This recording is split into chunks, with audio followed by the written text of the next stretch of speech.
Okay, so hi, I'm going to be sitting through this talk, sorry. I managed to fall down a couple stairs and wrench my back, so standing's not an option at the moment. Darn. Anyway, so Grep for Evil. My job, I am at CERT, I'm a security researcher, and my job for my boss is find bad guys.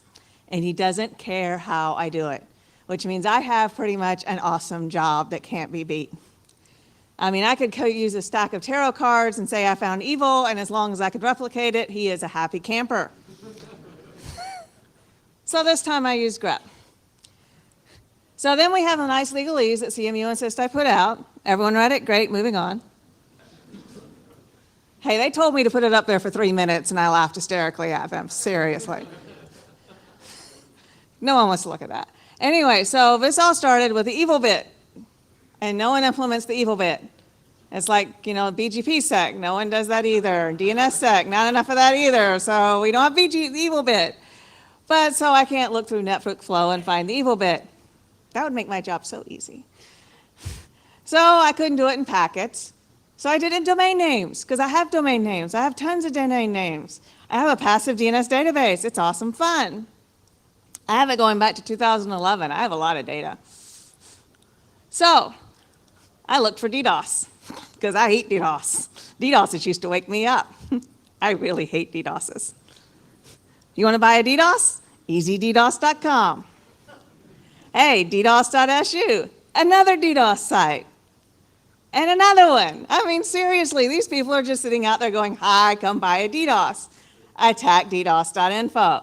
Now, these slides are open. You guys can take these slides and do whatever you want with them, and you'll probably notice that some of these domains are gone, darn. But some of them are still around. This one's gone, darn it. I liked this one. I was really looking forward to see what the DDoS.ninja was going to come up with. There was also a DDoS goat. Unfortunately, I did not screenshot the DDoS goat.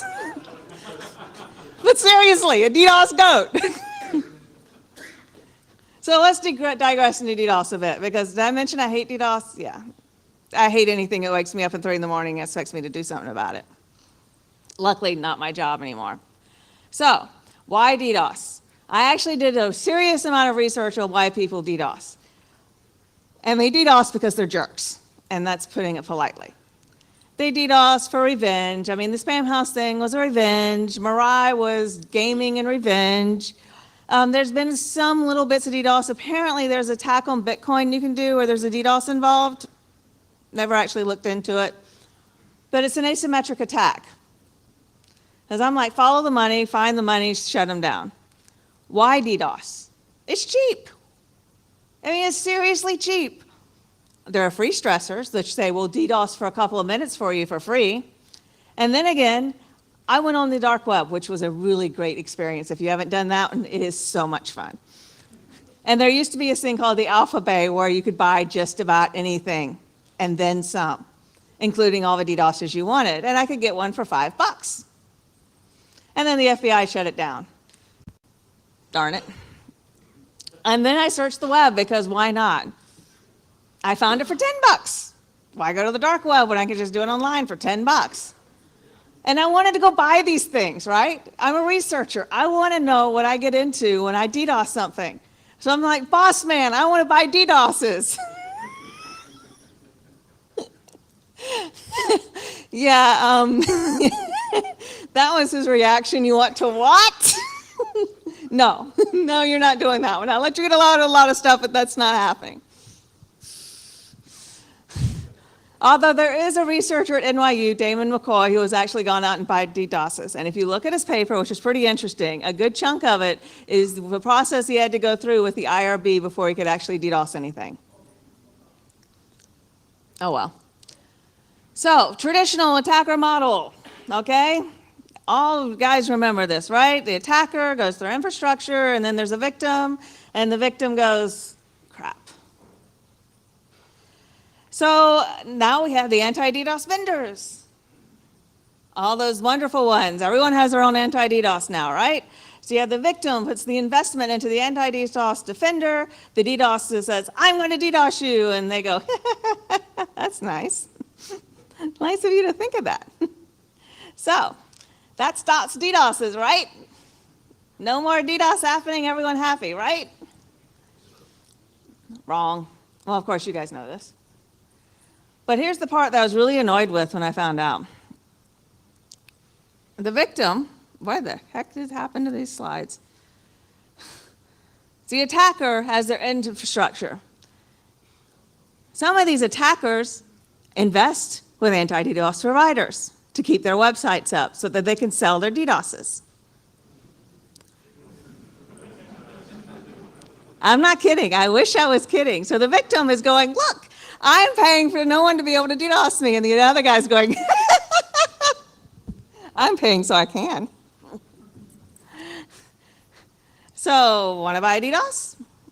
These are now stressors. By the way, if you want to reproduce this, you can look for DDoS. That also gets you lots of domains like kiddos. But you can also look for booter and stressor, and there's all over the place.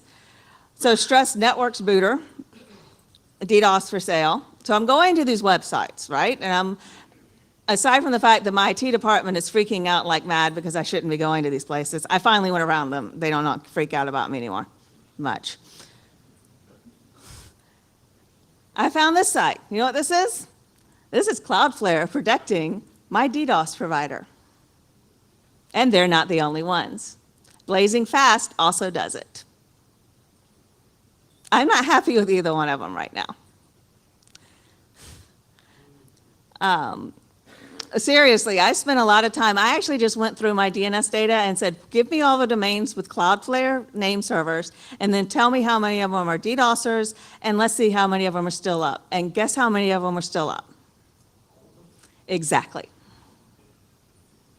Which is kind of, well, annoying to me. But a lot of these things, the domains were, I would basically have to take my day's passive DNS data and look at them for that day to find these domains, because in the next day or two, they were gone. But if they were using Cloudflare, they are still up. If they're using Blazing Fast, there's a good chance they're still up. Although Blazing Fast does tend to take some down. But there's also a Chinese ISP supporting them. Because, well, it's China. It's another one thing to protect them directly, but what about other support? Hey, I found YouTube videos telling me how to DDoS with their DDoS sites. More than one. More than two. I found 3. And then I quit looking because, I mean, at that point, I was pretty sure I know how to DDoS someone. Although I do know how to DDoS someone because I actually once wrote a DDoS program, but I'm probably not the only one in this room that's done that, right? Maybe? No one's going to admit to it, are you? Okay, well, it's my living. It's my job. It's what I do. We also have Blogspot sites, blogspot.ru. I mean, I just felt like I was going through an interesting trek on the internet and laughing hysterically in my office. It was great fun. And SourceForge has want to do your own DDoS, and so does GitHub. So, I mean, DDoS is everywhere, and it really annoys the heck out of me, but thank God I don't get woken up at 3 in the morning anymore by it. Yay. So, I mean, it makes sense that these domains are out there, right, with DDoS in the name, right? They kind of make sense. It's marketing. They want you to buy their DDoSes, so they've got to be able to some way for you to find them, DDoS, booter, stressor. And they want a low barrier to entry because they want, well, I've been known to call them Joe Random Idiot. Apologies to anyone named Joe. I also call them Joe Random Manager, but they want your basic person who's clicking and pointing at their website to be able to go, yeah, I want to DDoS that guy, here's $50. Because it's really, in the grand scheme of money-making things in the malware community, DDoS is way down there at the end. There's not much. The one with all the money is ransomware. So I went looking for botnets. Because why would someone buy a botnet? Well, why not? Botnet.cc? You want to buy a botnet? It's a revolutionary IP test platform. It's not a botnet. That one's a botnet. Definitely a botnet there. Gonna have a botnet. Everyone's got to have a botnet. More botnets. I mean, I had a grand time looking through these websites. And I could buy botnets all over the place. I wasn't allowed to buy those either. Really got to have a chat with my boss on that one. Cythosia botnet, Mirai botnet. This website's down, by the way. I know, you're upset. You can't buy your own Mirai botnet. This one is still up, freetrojanbotnet.com. You can go get samples of malware that are botnets and Trojans. At least according to my coworkers in the malware community, they're botnets. And then this is one of my favorite websites.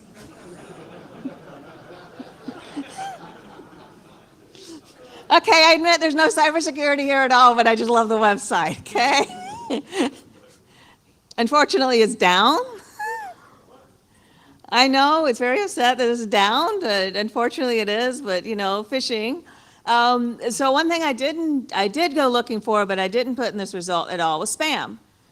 And the reason I didn't do anything with spam is because all the anti-spam people have spam in their domain names. And so I was spending all my time going, no, anti-spam, I give up. So there may be some spammers that use spam in their domain names, but there's so much anti-spam out there, I couldn't find any. Same thing with malware. All the malware domains were basically related to the anti-malware people, which is great. I mean, I hate malware, well, I don't say I hate it, it keeps me employed, but these places are great, but they're not going to be part of, there's bad guys here. And I didn't even go looking for Trojan because there's too many football teams with the name Trojan.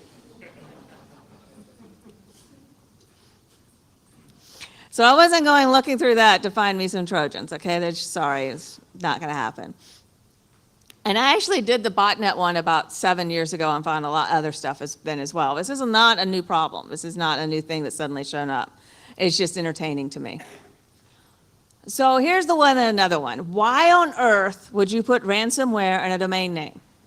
Unless you're basically an anti-ransomware place. Anyone? Ta-da! Microsoft protection from ransomware.info. We're going to hang off the Microsoft name and we're going to claim that said that there's a virus in your ransomware and you need to call us at this technical support number. Anyone want to guess who owns that number? Mail order brides. No one was going to guess that one. Sorry, that cracked me up to no end. Yeah, okay, I'm going to call the mail order bride company. Okay, this has been one of the most fun presentations I've ever done, and this is not even counting the fact that 2 months ago I gave one where I got to use the phrase yummy nudity.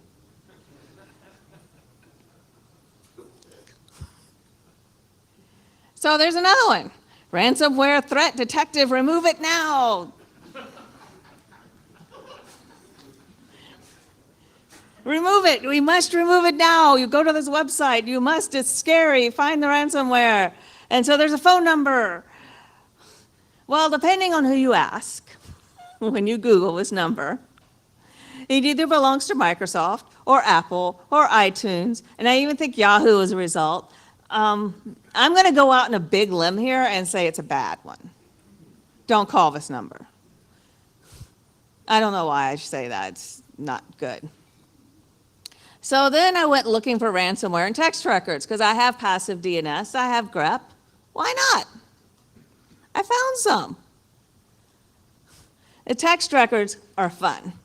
Text records, a while back, about 2 or 3 years ago, there was rickrolling in text records.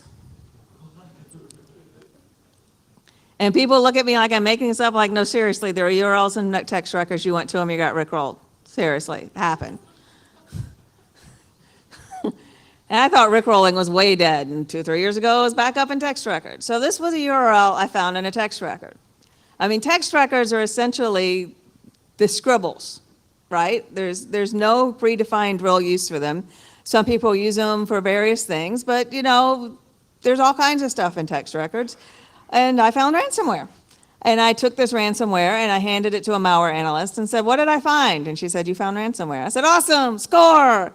But why the heck did I find ransomware in a text record? Of course, I could say, why did I get rickrolled out of a text record? I can't answer that question either. But if you ever want to be entertained and you have a bunch of text records, there are script tags in text records, and they point you to URLs, and some of those URLs can be quite interesting. Just don't go through your IT department when you do that. You can make them upset.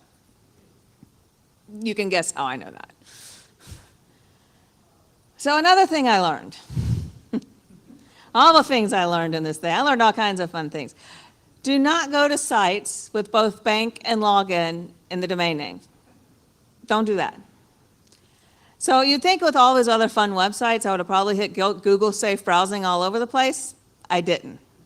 I didn't hit Google Safe Browsing until I tried to go to this. bankofamerica.com.login.signin. Blah, blah, blah. I mean, the domain name was like that long. Which, by the way, is another interesting thing to look at. If you look at domain names with lots of labels, you're probably going to find something very, very interesting. So don't go to that site, although it does kind of look like a Bank of America website. Don't go to it. And this one was PNC Banking. Blah, blah, blah, blah, blah.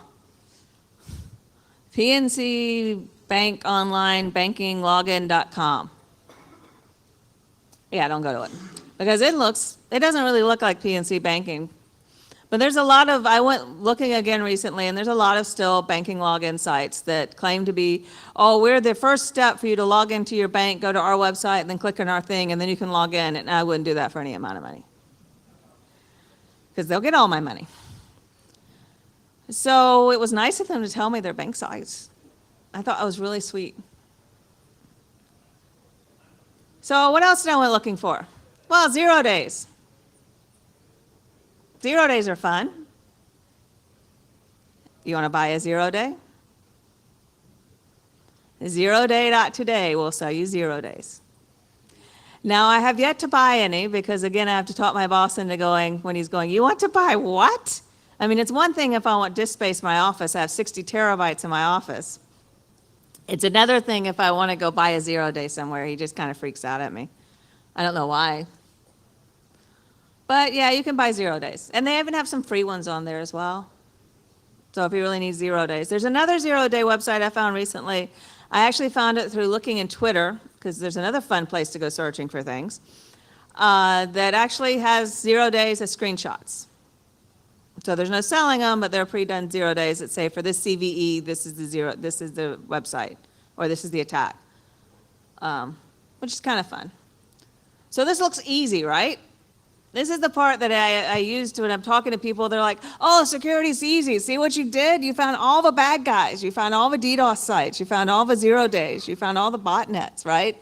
This is an easy job you have. And I'm like, well, it's a fun job I have. I mean, look what I got to do. And I got paid to do that. But that's not even including the malware that's out there. I didn't even go searching for malware names, which I'm sure I would have found some interesting things if I'd done that. Although I wouldn't guess I'd find anything for Zeus because, well, Zeus shows up everywhere. On the other hand, these are the numbers for my blacklist report. So I put out blacklist reports for from 2013 to 2017. The last 5 or 6 of them were every 6 months. So we broke everything down into 6-month chunks and said, how many domains are in each blacklist in the 6 months? Millions. So the next thing, I'm like, you're not even finding a drop in the bucket with these guys. They want to be found. It's not a hard thing to find. On the other hand, people are like, well, of course you're finding them in there. There's, massive overlap on these lists. Check my blacklist report. No, there isn't. The other thing they say is, oh, well, it's DGA. Everyone's filling up their domain names, blacklists with DGA domains, dynamically generated algorithmic domains. Well, I'm actually working on a project right now where I'm looking at DGAs and DGADAs, and it's called Any Dagata Unita. I have to find my entertainment somewhere. So DGADAs, the detectors, and versus the DGAs. And so we're basically looking at that argument of these blacklists are being populated by DGA domains, so that's why they're so big. And the answer is no, they're not. I mean, they are in some respects. They do have DGA domains on there, but that's not everything in there either.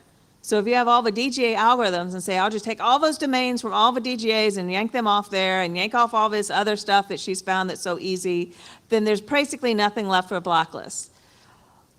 Nope, still got full blacklists. So I have a coworker who has the opinion that, well, they're just making stuff up. I can't answer that one. I would not say like Spam House is making things up at all. Spam House is pulling it straight from spam. I would not say that they're making it up. On the other hand, when you talk to someone about how you create your blacklist, and they're like, well, we use this magic machine language learning, blah, blah, blah. You're like, well, you're making stuff up, which is apparently not polite to say to them, so I don't say that anymore. So we're not making a dent in the total badness at all. Taking these domains off, taking the DGA domains off, and if you guys are really interested in DGA, I'll come back next time and tell you all about my DGA, DA stuff. So finding these bad guys that want to be found, I mean, they want to sell you a DDoS. They want to sell you a botnet. I don't know why they put ransomware in their domain name, because that does not make any sense to me at all. But the banking ones make sense to me because they want you to think that you're going to be logging into your bank. The bankofamerica.bank.login. Someone who doesn't know what they're looking at, they're going to click on that and they're going to try to log in. Okay, yes, that makes sense. Ransomware still makes no sense to me at all. But the other guys are trying to sell you something, and one of the things in marketing is you've got to have a good shtick. You've got to have a tag that people will know what they're looking for. So if they want to buy a DDoS, they want to buy a booter or a stressor, and if anyone knows why they're called booters and stressors instead of just DDoS, I'd be entertained to know why. But they want to sell you that product. And on the other hand, we have then Cloudflare and Blazing Fast, who are essentially saying, yes, we'll let them sell you that product on one hand. On the other hand, we're going to protect you from them at the same time. I don't get that one either. And that's all the slides I have. Like I said, this is an open slide. If anyone wants to look at the deck, that'd be great. Yeah. Wes Yeah. George, Byte Grid. I can answer your question about booter and stressor at least. Oh, that would be great. Thank you. Booter is meant to be something that attacks like a gamer. If you know the IP address of the gamer, you point it at that, and it DOS attacks them enough to knock them offline so they're not on the game anymore, in effect booting them from the game. Stressor is just hey, you want to stress test your website? Here's a way to throw a bunch of traffic at it. That's how they act like they're being legitimate. Oh, so they're legit. Yes. Gotcha. The big quotes. Hi, Chris Morrow, Google. I have some questions about passive DNS and really your use of it here.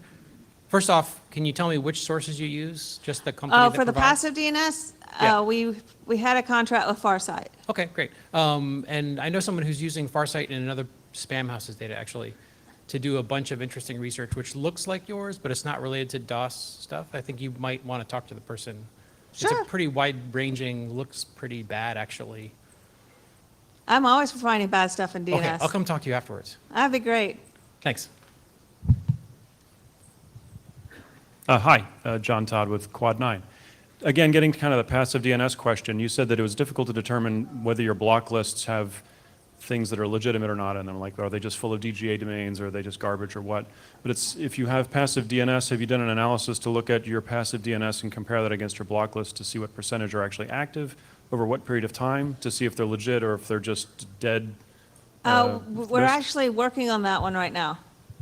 I did look at the very first blacklist report we put out was 300 some odd pages.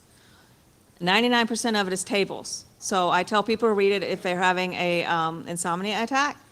And that one, that one we did a lot of DNS expansion to see if, people are like, well, of course they're not matching on domain names, they're matching on the IP addresses of the domain names. So we looked at the percentage of the domain names things that actually resolved. But right now I'm working on the timing thing as well. Okay, thank you. Hi, Alan Shackelford, Johns Hopkins University and medical institutions. If you have an enterprise DNS that will not resolve any domain that's newer than a week old, and you're pushing definitions to your desktops on a very regular basis, very carefully maintained, how effective do you think these guys are going to be?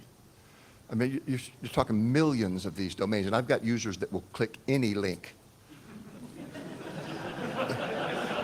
But what we've tried to do is put a Band-Aid on a bone that's sticking out through the arm. Yeah, And I I'm just totally wondering understand. How effective can that possibly be? I mean, I'm dealing with PhDs that know a whole lot more than I do. Yeah, I work with some of them. I'm the CEO, you sent it to me, so it must be important, and I must click on it? Yeah. Yeah, my grant's bigger than your grant, you know, that sort Yeah. of thing. I don't know. I mean, that's back in the user education thing, which, We've enjoyed some success, but, Yeah. you know, the threat is always there, and I was just curious on your opinion. Is there anything other than a DNS that will not resolve any domain less than a week old? Push the definitions to everybody, constantly counsel them not to click a link, which they do anyway. But we've enjoyed some success, but I want to do more. that's not actually really, I look at historical things as to what actually happened. I haven't looked at stopping things from happening, but I'd like to talk to you about it more. if you Okay, like. I'll see you. Yeah. Thanks so much. Nick Harlan, Microsoft. Curious, most of the queries that I saw in your slides and the pages were all in English language. Any research into similar phrases in other languages or? No, I haven't looked at other languages yet. I was mainly concerned with English because this project was originally going to go to a bunch of managers to explain to them why they should give us money. Because security is not as easy as it looked, and when I'm talking to English managers, yes. But yeah, I actually have done some poking lately, and I have found some really interesting things in Spanish. But I was actually looking for something else. I am somewhat, the team I'm on is called Threat Ecosystem Analysis, but right now it's attached to the vulnerability team, so they have me looking at vulnerabilities. So I was finding bad guys again. Yeah. Hi, Eric Kunke with Knoll Communications. I wanted to ask, what are your thoughts on the use of international domain names for homogriff attacks, where the domain name is actually xn-dash, and there might be one vowel or a couple of vowels in something that looks like Wells Fargo, where it's actually a Cyrillic character or a Greek character or so on. And given that domain-validated TLS certificates are now free and effectively fully automated, how possibly grepping through certificate transparency logs for things that have been issued that might look like a homogriff attack might be a possible method of analysis. So one of the things I've looked at for that is I've looked at bit flipping for one thing, because that was actually a problem. When you go look at take the domain, switch it to binary, flip a bit, and it's a bad guy. And apparently there is a researcher who actually resolved most of those. For the homogriffs with the multiple character sets, there was actually a proposal put out at MOG a few years ago to restrict domains to basically one character set at a time to hopefully stop this. I haven't actually gone looking lately to see how much there is of it, but I'm pretty sure it's still going on. Sorry, I should have said this last time. So generally speaking, for people who don't know about passive DNS, it's sort of the query that gets missed and the cache server looks up to the outside world. There are a bunch of services, Farsight in particular offers the service as a streaming proto, so you can put whatever logic you like, bit flipping, homographs, all kinds of crazy IDN stuff, your particular brand, whatever, you can, I should say, I don't work for them, so I don't, So the although I'm going first, to be a sales pitch. Actually, like the first MOG the first NANOG I was at, I gave this lightning talk where I was talking about A record poisoning. And one of the things we found was there were some MX records that were actually being, quote, poisoned and given the wrong IP address. And I found them because the TTL was obscenely huge. Like Google's TTL is standing 300 seconds. These were like 5 days or a week. Right, there's all these oddities you can put in a set of rules. Right. And So- match against the data in real time. I You actually can- gave a talk basically saying the same thing, is you Great. can do the passive DNS service and look for these guys and find them. Can you- And I can actually tell you that one of the main offenders that was doing it when I talked that time is pretty much stopped, because I did go looking again recently. Can you post those slides to the list, to the NANOG mailing list, or point you to them? I can give the slides I did however many years ago, I can give those, and there was also a blog post on cert.org Okay, on the great. same subject. And 1 second, I am also I have mentioned this before, I am the co-editor-in-chief of a new journal called ACM Digital Threats Research and Practice. We are looking for authors because we are looking for practitioners. We want to be the journal that practitioners can actually come to publish with. So if you have any ideas or just want to talk to me about it, I'll be around. Thank you, Lei. Just one last thing to add to your session. In light of the talk on the public resolvers, it would be also good to understand which domains are blocked and which ones are not blocked through their lens as well. So it would be a good follow-up. Thank you again. Excellent talk.